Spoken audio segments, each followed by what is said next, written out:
You want to know the easiest way to get yourself stuck?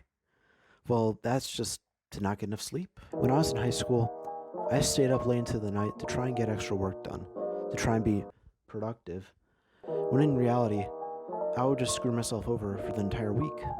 I would not get enough sleep on Monday, and then not be able to focus on work. Then next thing you know, I'm staying up late the next night, trying to cram for the next day. And then the cycle would continue all the way until Friday. I'd just be not getting enough sleep, and then next thing you know, on Friday, I would just be delirious. On Saturday, I would be crashing from lack of sleep. And then on Sunday, I'd be cramming all over again, only to stay up a little bit later just to try and get some extra work done on the things I've genuinely cared about. And that was because I simply thought that I would not be getting any of my passions done in the week.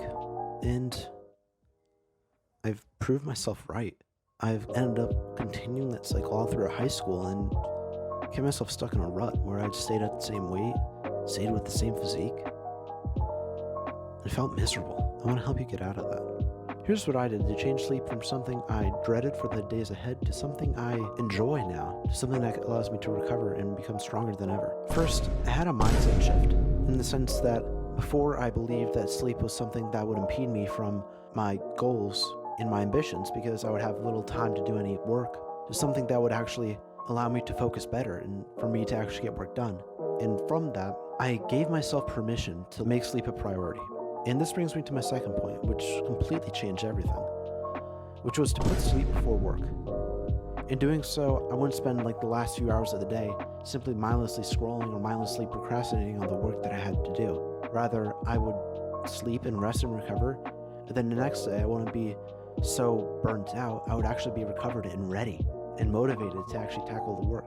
And from that, there was something that motivated me even more, which was my third tip that I could give you guys, which was to pair it with something fun. When I started sleeping before work, I ended up waking up really early, and then I would just have all this work that I had to do, and I was a little bit reluctant and not excited for it. I would procrastinate at the end of the day to try and avoid it because I know I would have work the following morning. So then I added some other fun stuff to it too, like researching on topics I enjoy, or having some breakfast, or some other source of dopamine or motivation that could allow me to get through it. And from that, that actually allowed me to look forward to the morning instead of dread it, and allow me to have reason to go to sleep rather than procrastinate.